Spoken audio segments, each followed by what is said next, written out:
Bienvenidos a la cara B de la fama en la España de los 70. Mientras el país cambiaba a toda velocidad, hubo estrellas que parecían vivir en otro planeta.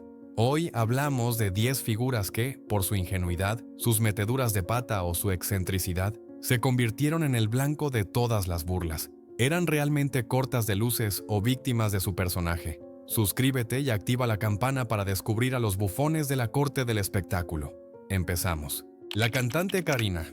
Para muchos, la intérprete de Las Flechas del Amor fue la víctima perfecta de una industria que necesitaba fabricar muñecas eternas.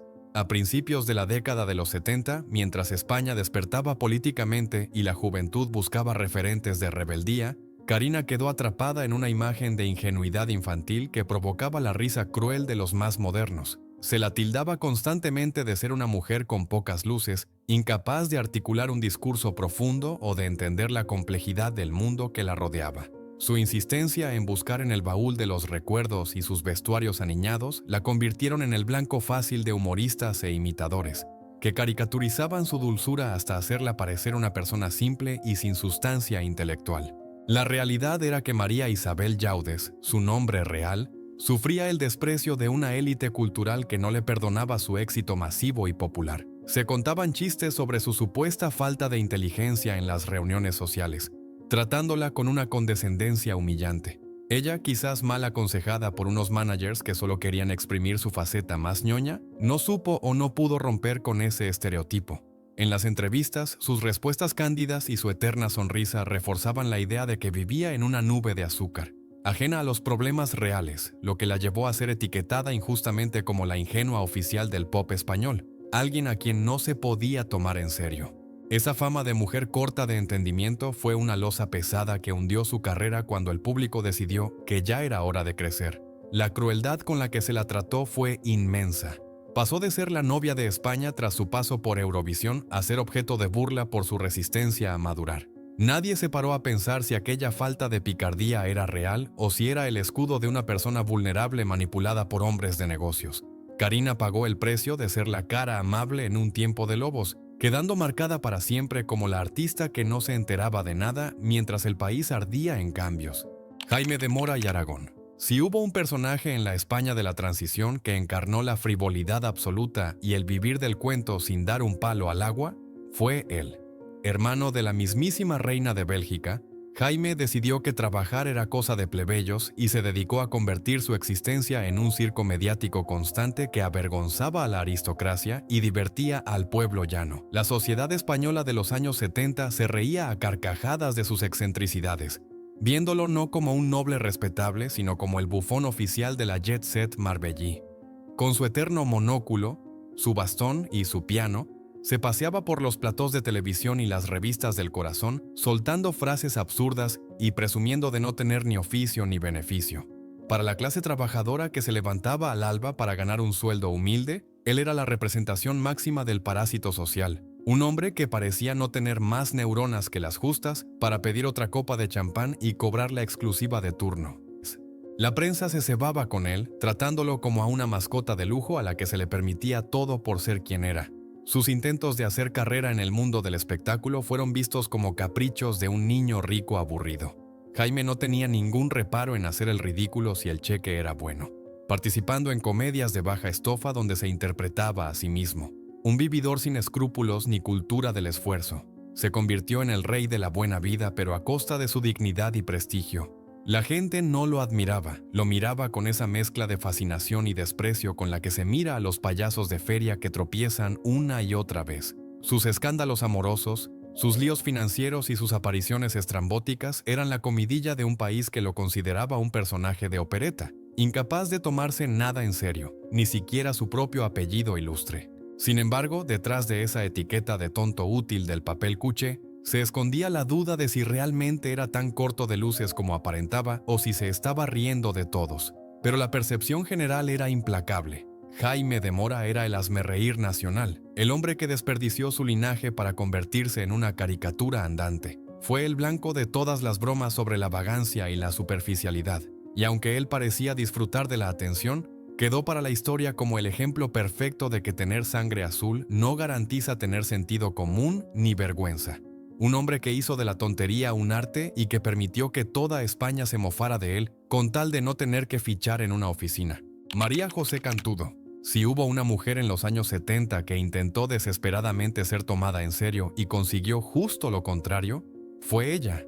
María José pasó a la historia por protagonizar el primer desnudo integral del cine español, pero lo que realmente la convirtió en la comidilla de las revistas no fue su piel, sino su boca. La prensa y la intelectualidad de la época se cebaron con ella, etiquetándola cruelmente como una mujer con delirios de grandeza y muy poca sustancia gris. Mientras ella se esforzaba por presentarse ante el público como una gran dama de la escena, culta y refinada, sus entrevistas eran un campo de minas donde cada frase era más surrealista que la anterior. Se convirtió en el blanco de las burlas por su estilo repipi y pretencioso, hablando de antigüedades y arte, con un vocabulario que a menudo no dominaba, lo que provocaba la risa maliciosa de quienes la veían como una nueva rica sin formación intentando dárselas de aristócrata. La crueldad con la que se la trató fue antológica. Se extendió la fama de que era una belleza vacía, una rubia tonta, teñida de moreno que no sabía distinguir un cuadro de un espejo, aunque ella aseguraba ser una experta coleccionista. Los humoristas y columnistas la usaban como saco de boxeo, parodiando sus aires de diva y sus contradicciones constantes. Era la reina del destape, vendiendo erotismo a granel en las salas de cine, pero luego aparecía en televisión vestida de señora decimonónica, indignada porque no la valoraban por su intelecto. Esa desconexión total entre la realidad de su carrera, basada en enseñar el cuerpo, y la imagen idealizada que ella tenía de sí misma, la convirtió en una caricatura andante a los ojos de una España que no perdonaba la pedantería. Lo más triste para su imagen fue que cuanto más intentaba demostrar que era inteligente y profunda, más meteduras de pata cometía. Sus declaraciones sobre la vida, el amor y la cultura eran a menudo incoherentes o de una simplicidad pasmosa, lo que reforzaba el estigma de que era solo una cara bonita puesta ahí para decorar. Se la consideraba el ejemplo perfecto de la actriz frívola de la transición. Mucha ambición, mucho físico, pero un cero a la izquierda en cuanto a luces. Aunque el tiempo demostró que fue una mujer lista para los negocios, en aquella década le colgaron el cartel de tonta oficial del cine. Y cada vez que abría la boca subía el precio del pan y las carcajadas de los cínicos que disfrutaban viéndola tropezar con sus propias palabras. Agatha Lees. La etiqueta de la rubia tonta se inventó prácticamente para ella en la España de los 70. Cuando apareció por primera vez en las pantallas de televisión en el año 1972, como azafata del mítico concurso 1, 2, 3, el país entero quedó hipnotizado por su belleza, pero también dictó una sentencia cruel e inmediata. Aquella chica era puro cuerpo y cero cerebro. Agatha se convirtió en el icono sexual del momento, pero el precio que pagó fue ser el blanco de todas las bromas machistas de la época. Se la parodiaba constantemente por su voz susurrante y su actitud aparentemente ingenua, imitándola como si fuera una muñeca hinchable que solo servía para adornar y sonreír. La sociedad española, todavía muy cerrada y prejuiciosa, se negaba a aceptar que una mujer con ese físico despampanante pudiera tener algo interesante que decir, y la encasillaron sin piedad en el papel de la guapa sin luces. La injusticia con ella fue tremenda y demuestra la ignorancia de quienes se reían a su costa. Mientras los humoristas hacían chistes sobre su supuesta estupidez y la prensa la trataba con una frivolidad insultante, la realidad era que Agatha era una estudiante universitaria de filosofía y letras, con una cultura muy superior a la de muchos de los que la criticaban. Sin embargo, a nadie le importaba su intelecto. El público y la industria preferían creerse la mentira. Disfrutaban pensando que era una cabeza hueca, porque eso la hacía más accesible y menos amenazante para el ego masculino. Cada vez que intentaba hablar de temas serios o demostrar su valía como actriz dramática, se encontraba con un muro de escepticismo y risitas por lo bajo, como si verla pensar fuera una contradicción biológica. Quedó atrapada en el estereotipo de la Marilyn Monroe española, una figura decorativa de la que todos se sentían con derecho a burlarse. Los directores de cine del destape explotaron esa imagen hasta la saciedad, dándole papeles donde apenas tenía líneas y donde su función era ser la chica tonta que se dejaba enredar por el protagonista listo. Agatha Lees tuvo que soportar durante toda la década que la trataran como a una niña grande, viendo cómo su talento se desperdiciaba en producciones mediocres mientras el país se carcajeaba de un personaje que no tenía nada que ver con la mujer real, culta e inteligente, que se escondía detrás de las gafas y el escote. Fue la víctima perfecta de una época que no permitía que la belleza y la inteligencia convivieran en la misma mujer. Marujita Díaz. Hubo un tiempo en que fue una actriz respetada y una cantante de copla con una voz prodigiosa, pero llegada la década de los 70, Marujita decidió convertirse voluntariamente en una caricatura de sí misma que provocaba la risa nacional. Mientras el país avanzaba hacia la modernidad y el cine buscaba el realismo, ella se atrincheró en una estética barroca y exagerada que parecía sacada de una película de terror cómico. Cargada de joyas ostentosas, abrigos de pieles kilométricos y un maquillaje excesivo, se paseaba por los platós de televisión y las revistas presumiendo de su riqueza de una manera tan vulgar que la sociedad no podía hacer otra cosa que burlarse de ella. Se transformó en el blanco predilecto de los humoristas, que parodiaban sin piedad su famoso movimiento de ojos y su voz estridente, tratándola como a una reliquia folclórica que había perdido el juicio y el sentido del ridículo.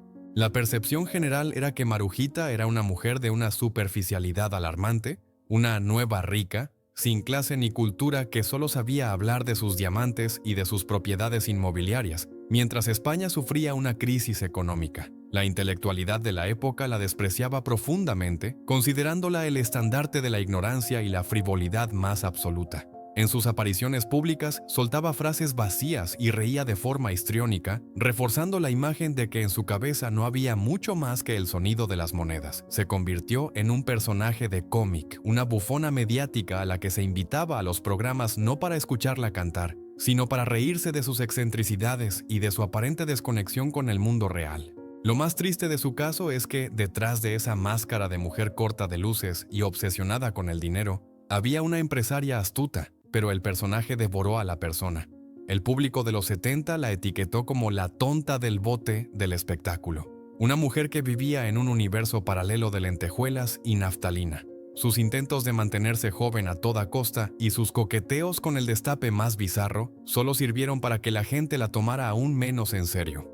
Marujita Díaz pasó a la historia de esa década no por su talento, que lo tenía, sino por ser el hazmerreír de una generación que no soportaba su vacuidad y que la veía como el ejemplo perfecto de que el dinero no compra ni la elegancia ni la inteligencia. Nadioskas. En el imaginario colectivo de los años 70, ella fue la encarnación física del deseo, la mujer más espectacular que pisaba la península, pero también la víctima perfecta de un país que no perdonaba que una belleza tan descomunal no hablara el idioma de Cervantes. Nadiuska llegó desde Alemania y arrasó con todo, pero su escaso dominio del castellano y su acento cerrado la convirtieron inmediatamente en el blanco de chistes fáciles y crueles. La sociedad española, que a menudo confunde la barrera del idioma con la falta de inteligencia, la etiquetó rápidamente como la guapa tonta por excelencia. Se extendió la idea maliciosa de que era una especie de estatua griega que respiraba, un ser perfecto para mirar, pero con el que era imposible mantener una conversación coherente, tratándola con una condescendencia que rozaba el insulto. La industria del cine contribuyó enormemente a esta burla nacional. En la inmensa mayoría de sus películas, su voz era doblada por actrices españolas, lo que reforzaba la percepción de que Nadiuska no tenía voz propia, ni literal ni metafóricamente. Los directores la utilizaban como un reclamo visual potente, un objeto de lujo para decorar la pantalla, pero le negaban cualquier oportunidad de demostrar dotes interpretativas o profundidad emocional. En las entrevistas televisivas, cuando intentaba expresarse con dificultad, se producían momentos incómodos que la audiencia interpretaba como signos de una mente simple y vacía. Los humoristas de la época la imitaban exagerando sus gestos y su desconcierto, pintándola como una mujer que vivía en una burbuja de ignorancia, ajena a la picaresca y al doble sentido del humor español. Aquella etiqueta de mujer florero fue devastadora para su autoestima y su futuro. Mientras todos se reían de sus confusiones lingüísticas y la consideraban una belleza sin cerebro, la realidad era que Nadiuska estaba sola en un país extraño, siendo explotada por agentes y productores que se lucraban con su imagen mientras alimentaban el mito de su estupidez. La gente disfrutaba pensando que aquella diosa inalcanzable era, en el fondo, corta de luces, porque eso la humanizaba y permitía que el español medio se sintiera superior. Su trágica historia posterior demostró que no era falta de inteligencia, sino un exceso de vulnerabilidad y soledad lo que la definió. Pero en aquellos años 70, España prefirió reírse de la alemana grandona antes que intentar comprender a la persona que había detrás del mito erótico. Fernando Esteso. Si Nadiuska o Agatha Liz sufrían el estigma de la rubia tonta, él cargó con la cruz de ser considerado el paleto nacional, del que se reía la intelectualidad progresista. Fernando Esteso se convirtió en un fenómeno de masas a mediados de los 70, pero su éxito vino acompañado de un desprecio absoluto por parte de la crítica y de las élites culturales, que lo veían como la encarnación del mal gusto y de la ignorancia más atrevida. Con su estética de camisa desabrochada, pecho lobo y cadenas de oro, representaba todo lo que la España moderna quería dejar atrás. Al macho ibérico bajito, obsesionado con las mujeres y con un humor básico que muchos calificaban de inframental. Se reían de él no porque fuera gracioso, sino porque les parecía una caricatura grotesca de un país subdesarrollado, un bufón que hacía gracias para una audiencia que, según los snobs de la época, no tenía criterio alguno. El punto álgido de esta burla colectiva llegó en el año 1976 con el lanzamiento de su canción La Ramona. Aunque vendió millones de copias, el tema fue utilizado por sus detractores para ridiculizarlo sin piedad. Lo acusaban de perpetuar un humor zafio y simplón, propio de ferias de pueblo, y se convirtió en el blanco de chistes crueles que cuestionaban su capacidad para hacer algo más que muecas y ruidos extraños. La gente coreaba sus canciones en las fiestas, sí, pero al día siguiente, en las tertulias serias, se hablaba de él con una mezcla de vergüenza ajena y superioridad moral. Se le colgó la etiqueta de ser un artista para gente sin cultura, un hombre que había triunfado gracias a la ordinariez y a explotar los instintos más primarios del españolito medio. A pesar de que Fernando era un hombre listo para los negocios y un cómico con un ritmo innegable, la sociedad le negó el pan y la sal del prestigio. Para la historia quedó como el compañero de fatigas de Andrés Pajares, pero siempre considerado el eslabón más débil de la cadena intelectual. Mientras el país intentaba ser europeo y sofisticado, Esteso les recordaba sus raíces más rurales y cañís, y por eso se reían de él con tanta saña.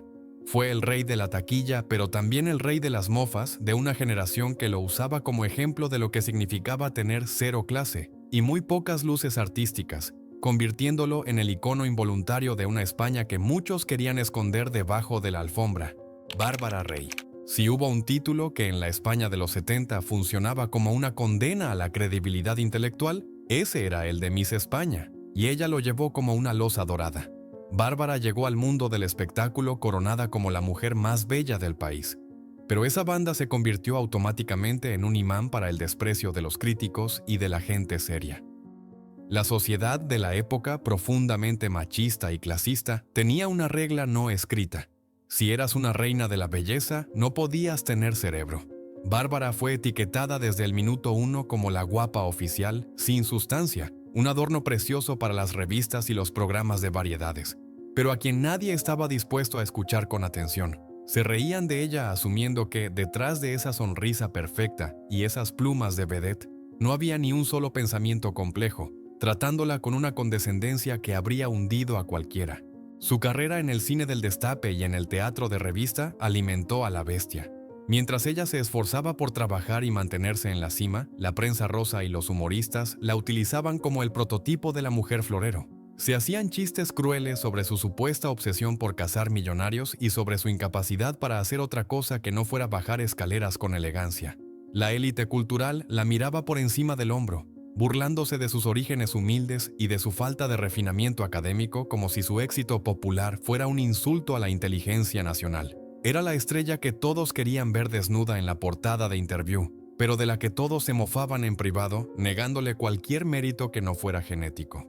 Lo paradójico y triste de su historia en aquella década es que Bárbara era una mujer despierta y con una intuición superviviente envidiable, pero el personaje que la industria creó para ella no le permitía demostrarlo. Tenía que jugar el papel de la diva frívola y accesible, la chica del destape que no planteaba problemas ni dudas existenciales. España se reía de su imagen de vampiresa de lentejuelas, sin darse cuenta de que ella estaba gestionando su carrera en un mundo de lobos. Fue la víctima perfecta del prejuicio que dice que la belleza extrema es incompatible con la inteligencia, quedando para la historia de los 70 como la muñeca favorita de un país que prefería reírse de sus musas antes que respetarlas. El Fari. Si hubo un hombre que desafió todas las leyes de la estética y el refinamiento en la España de la transición, fue José Luis Cantero. Su irrupción en el panorama musical a finales de los años 70 fue recibida por la élite cultural y moderna del país como una broma de mal gusto. En un momento en que España quería ser europea, sofisticada y culta, la aparición de este taxista bajito, con patillas de hacha y una voz rota que cantaba historias de barrio, fue vista por muchos como el último coletazo de la España profunda y analfabeta. Se convirtió inmediatamente en el blanco de las mofas de la intelectualidad y de la gente guapa, que lo trataban como a un monito de feria. Se reían de él no porque fuera ingenioso, sino porque les parecía la representación viviente de la incultura, un hombre simple que apenas sabía juntar dos frases sin soltar un latiguillo callejero y cuya música se vendía en los expositores de las gasolineras, lejos de las tiendas de discos respetables. La crueldad con la que se le colgó la etiqueta de paleto fue implacable. Se le consideraba el ídolo de los ignorantes y admitir que te gustaba una canción suya era motivo de vergüenza social en los círculos más in. Los humoristas y columnistas utilizaban su figura para ridiculizar el gusto de la clase obrera, presentándolo como un ser primario, obsesionado con la mandanga y las mujeres, incapaz de comprender los nuevos aires de libertad más allá de lo más básico. Para los que presumían de leer a filósofos y escuchar rock progresivo, el Fari era la prueba de que el país seguía teniendo un cerebro cero en gran parte de su población. Lo miraban con esa superioridad moral de quien observa a un personaje grotesco, asumiendo que su éxito se debía únicamente a que había mucha gente tan corta como él. Sin embargo, lo que aquellos críticos no vieron, cegados por su propio esnobismo, es que detrás de esa apariencia de hombre sin luces había una sabiduría callejera y una autenticidad que el dinero no podía comprar. Mientras se reían de su falta de estudios y de su aspecto rústico, él estaba conectando con el corazón de millones de españoles que se sentían tan despreciados como él. La etiqueta de tonto del pueblo que le impusieron en aquella época fue, en realidad, un escudo que le permitió sobrevivir y triunfar en una jungla de depredadores, demostrando que la picaresca española valía más que todos los títulos universitarios de quienes se burlaban de su acento y de sus orígenes humildes. Paco Martínez Soria. Él fue el rey absoluto de la taquilla, el hombre que llenaba los cines hasta la bandera, pero también fue la víctima propiciatoria de una España moderna que se avergonzaba de sus propias raíces. En los años 70, mientras el país intentaba desesperadamente parecerse a Francia o Inglaterra, la figura de Paco, con su boina calada hasta las cejas y su cesta de gallinas, se convirtió en el blanco de las burlas más feroces de la intelectualidad y la juventud progresista. Se le colgó el cartel de ser el representante del cine de catetos, un género que los críticos despreciaban profundamente por considerarlo un entretenimiento para personas sin cultura ni cerebro. Se reían de él no con cariño, sino con una superioridad moral aplastante, viendo en sus personajes al paleto ignorante que no sabía cruzar un semáforo ni comportarse en un hotel de lujo, una caricatura del subdesarrollo mental que muchos querían borrar del mapa. La élite cultural lo trató como a un bufón de segunda categoría. Mientras los directores de la Nouvelle Vague española eran adorados en los festivales, a Paco se le acusaba de perpetuar la imagen del español rudo, cabezota y de pocas luces que gritaba en lugar de hablar. Se convirtió en el símbolo de todo lo que era antiguo y casposo. Los jóvenes modernos de la transición utilizaban su nombre como un insulto. Decir que algo era de Paco Martínez Soria significaba que era rancio, simple y carente de cualquier sofisticación intelectual. La sociedad más snob se mofaba de sus películas, tildándolas de productos tóxicos para la mente, asumiendo que tanto el actor como su público carecían de la inteligencia necesaria para apreciar el arte verdadero. Lo irónico y profundamente injusto de esta percepción es que confundieron al personaje con la persona. Detrás de esa careta de abuelo de pueblo, que no se enteraba de nada, había un hombre de teatro cultísimo, un empresario brillante y un actor con una técnica envidiable. Pero a la España de los 70 no le interesaba la verdad. Prefería tener a alguien de quien reírse para sentirse más europea. Paco Martínez Soria fue estigmatizado como el icono de la ignorancia nacional, el tonto útil que hacía reír a las masas mientras los listos lo miraban por encima del hombro, sin darse cuenta de que él era el único que se estaba haciendo de oro riéndose, precisamente, de los prejuicios de todos ellos. Fue el último gran payaso de una época que, en su afán por ser moderna, despreció cruelmente la sabiduría de lo sencillo.